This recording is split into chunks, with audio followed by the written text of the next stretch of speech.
Friends, എൻ്റെ പേര് Ishrat. September 5 എൻ്റെ OMSP എക്സാം. അൽഹംദുലില്ലാ പാസ്സായി. First of all thanks for ആൻഡോ sir, Kripa ma'am and Rizwana മാം.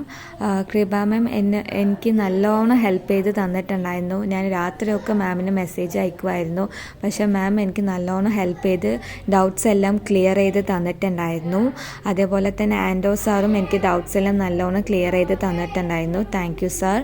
അതേപോലെ റിസ്വാന മാമിനെ ഞാൻ എൻ്റെ എക്സാമിൻ്റെ ലാസ്റ്റ് വീക്കൊക്കെ ആയപ്പോഴാണ് ഞാൻ മാമിനെ കോൺടാക്റ്റ് ചെയ്യുന്നത്. മാമും എനിക്ക് നല്ല രീതിയിൽ ഹെൽപ്പ് ചെയ്ത് തന്നിട്ടുണ്ടായിരുന്നു. Thank you ma'am. പിന്നെ എൻ്റെ എക്സാമിൻ്റെ ഇത് പറയുകയാണെന്നുണ്ടെങ്കിൽ എനിക്ക് കുറച്ച് ടഫായിരുന്നു. അതായത് കുറച്ച് ക്വസ്റ്റ്യൻസ് ഇൻറ്റൻസീവ് മെയിൻ ഇമ്പോർട്ടൻറ്റ് ഫയൽസിന് ഉണ്ടായിരുന്നു. പിന്നെ കുറച്ച് ക്വസ്റ്റ്യൻസ് എനിക്ക് കൺഫ്യൂസിങ് ആയിരുന്നു. പിന്നെ കുറച്ച് ക്വസ്റ്റ്യൻസ് ഈ ഫയൽസിനൊന്നും ഇല്ലാത്ത കുറച്ച് ക്വസ്റ്റ്യൻസ് ഉണ്ടായിരുന്നു. അതുകൊണ്ട് എനിക്ക് ടഫായിരുന്നു. പക്ഷേ എൻ്റെ കേസ് പറയുകയാണ്, കുറേ പേർക്കൊക്കെ ഈ ഇൻറ്റൻസീവ് മെയിൻ ഇമ്പോർട്ടൻറ്റ് ഫയൽസ് മാത്രം വരുന്നുണ്ട്, കാൽക്കുലേഷൻ അടക്കം ഇതത്തെ വരുന്നുണ്ട്. പക്ഷേ എനിക്ക് വന്ന കാൽക്കുലേഷൻസ് ഒന്നും ഇതത്തെ ആയിരുന്നില്ല. എനിക്ക് വന്ന കാൽക്കുലേഷൻസ് നമുക്ക് മെറ്റീരിയൽസ് തന്നതിൻ്റെ ബാക്കിലുള്ള 120 കാൽക്കുലേഷൻസ് ഉണ്ട്. ആ കാൽക്കുലേഷൻസ് നിന്നാണ് എനിക്ക് വന്നത്. അതേപോലത്തെ കാൽക്കുലേഷൻസ് അല്ല, അതേ രീതിയിലുള്ള വേറെ കാൽക്കുലേഷൻസാണ് വന്നത്. സോ അത് നോക്കി പോയതുകൊണ്ട് എനിക്ക് ഈ ക്വസ്റ്റ്യൻസ് അറ്റൻഡ് ചെയ്യാൻ പറ്റി. അപ്പോൾ ഇനി എക്സാം എഴുതാൻ പോകുന്നവർ അതും കൂടി നോക്കി എന്നുണ്ടെങ്കിൽ എനിക്ക് വരുന്ന പോലെ ക്വസ്റ്റ്യൻസ് വരുവാണെന്നുണ്ടെങ്കിൽ അവർക്ക് അറ്റൻഡ് ചെയ്യാനായിട്ട് പറ്റും.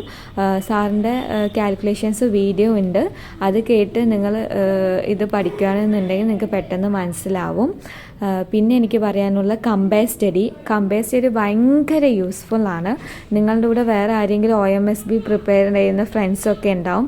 അവൻ്റെ കൂടെ കമ്പയർ സ്റ്റഡി നടത്തുവാണ് എന്നുണ്ടെങ്കിൽ ഭയങ്കര യൂസ്ഫുള്ളായിരിക്കും.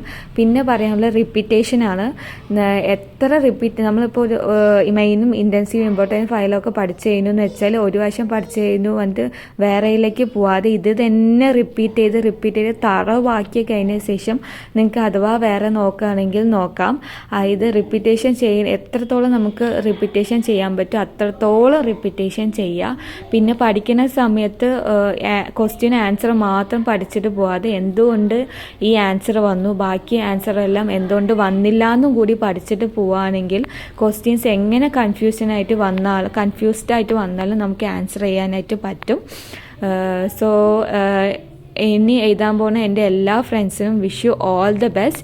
കൂളായി, ടെൻഷനൊന്നും ഇല്ലാതെ കൂളായി പോയി എക്സാം എഴുതിയിട്ട് വരിക. Wish you all the best.